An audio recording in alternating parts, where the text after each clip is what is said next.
Hello विद्यार्थी मित्रांनो, तर खूप काही मुलं मला मेसेज करत होते, कमेंट करत होती की मॅडम सराव 1 ची जे प्रश्नपत्रिका आहे विज्ञान भाग 1 ची ते आम्हाला पाठवा। तर बाळांनो, मी तुमच्यासाठी जे आहे सराव प्रश्नपत्रिका क्रमांक 1 जी आता डिसेंबर 2025 मध्ये झालेला पेपर आहे विज्ञान व तंत्रज्ञान भाग 1 मी तुमच्यासाठी आज घेऊन आलेला आहे। तर बाळांनो, हा पेपर तुम्ही आत्ताच्या परीक्षेला नक्कीच करून जावा आणि ह्याच्यातले प्रश्न तुम्ही बोर्डसाठीही करा, कारण प्रिलियम्समध्ये जे प्रश्न असतात ते खूप महत्त्वाचे असतात, ते बोर्डमध्येही येऊ शकतात।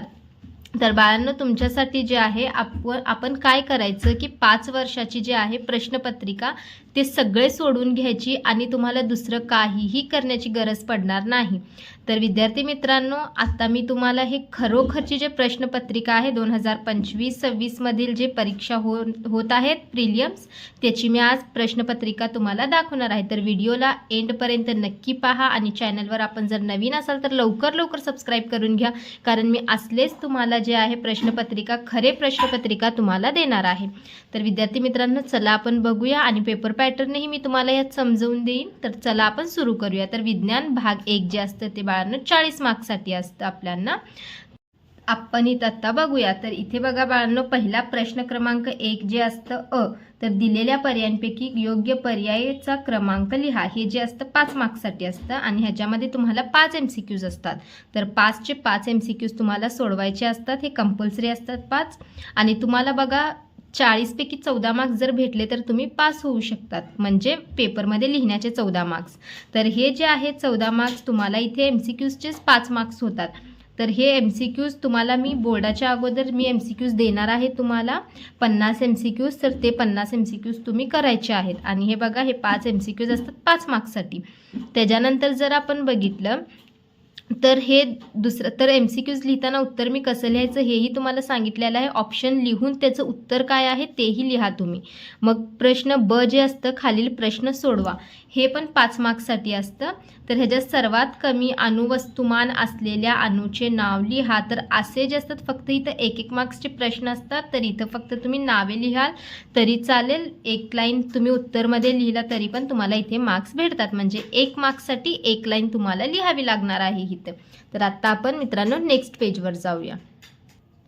बघा, आता आपण पेज नंबर 2 वर आलेला आहे। खालील जोडी जुळवा। तर इथं ते अपवर्तनांक किती असतं हिऱ्याचं ते तुम्हाला इथं करायचं आहे। त्याच्यानंतर सहसंबंध ओळखून लिहा। बॉक्साईट, ॲल्युमिनियम, तर सिन्यावर कशाचं ते धातू आहे ते तुम्हाला लिहायचं आहे। त्याच्यानंतर वेगळा घटक ओळखा। वेगळा घटक ह्याच्यामध्ये आपल्याला 4 घटक दिलेले असतात, एक वेगळा घटक ओळखायचा असतं आणि वेगळा घटक हा प्रश्न कंपल्सरी तुमच्या पेपरमध्ये असतंच। आणि त्याच्यानंतर बघा, चूक की बरोबर ते लिहा।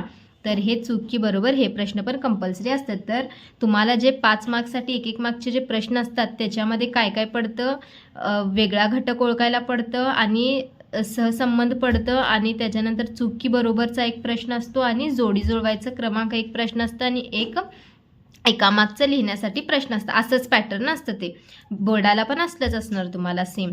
तर त्याच्यानंतर बघा, प्रश्न क्रमांक 2 शास्त्रीय कारणे लिहा, कोणतेही 2। हे तुम्हाला 4 मार्क्ससाठी असतं, 3 प्रश्न दिलेले असतात आणि त्याच्यामधले कोणतेही 2 प्रश्न तुम्हाला सोडवायचे आहेत।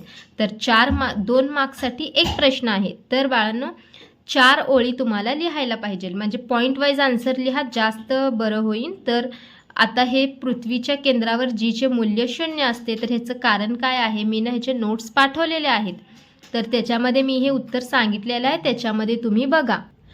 तर मी ना तुम्हाला भाग 1 चे सगळे धड्याचे हँड रिटन नोट्स पाठवलेले आहेत आणि त्याच्यामध्ये सगळे शास्त्रीय कारणे लिहायचे प्रश्न मी ना तुम्हाला सोडून दिलेले आहेत। तर तिथे माझ्या चॅनलवर ते नोट्स अवेलेबल आहेत आणि एकदम सोप्या भाषेत अवेलेबल आहेत, तर तिथे जाऊन तुम्ही बघा, तुम्हाला नक्कीच त्याचा फायदा होईल। त्याच्यानंतर बघा, कोणतेही 2 सोडवायचे असतात, हे पण मी नोट्स दिलेले आहे त्याच्यामध्ये आहे, हे पण नोट्समध्ये उत्तर आहे त्याचे, बघा तुम्ही जाऊन। त्याच्यानंतर प्रश्न 2च ब असतं, ब मध्ये खालील उपप्रश्न सोडवा। तर इथे बघा मित्रांनो, आपल्याला 5 प्रश्न देतात आणि तुम्हाला कोणतेही 3 प्रश्न सोडवायचे असतात। तर इथे म्हणजे तुम्हाला 5 मधील कोणतेही 3 सोडवायचे आहेत, सोपेच असतात। तर ह्याच्यामध्येही तुम्हाला कोणतेही 3 सोडवायचे आहेत, किती आपल्याला 2 मार्क्ससाठी आहेत।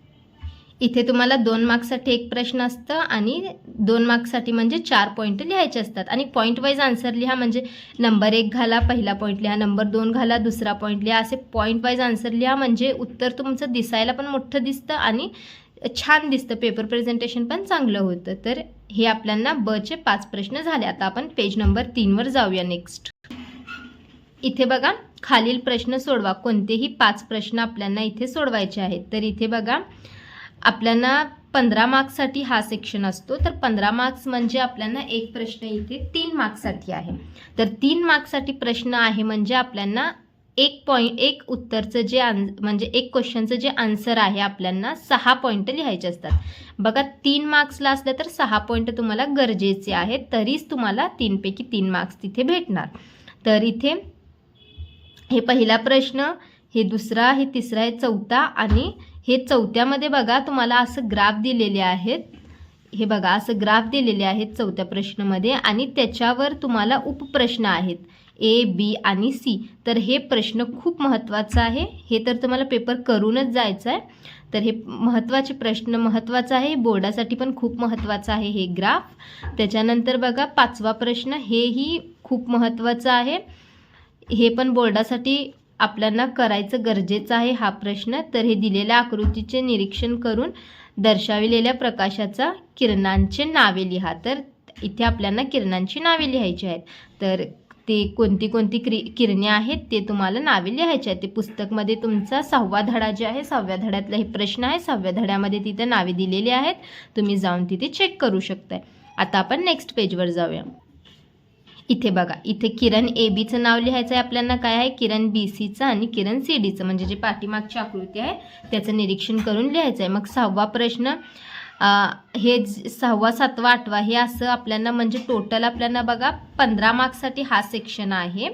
तर इथे आपल्याला 5 प्रश्न सोडवायचे आहेत आणि टोटल तुम्हाला दिल्यात किती प्रश्न, 8 प्रश्न. म्हणजे 3 तुमच्यासाठी ऑप्शनमध्ये राहतात.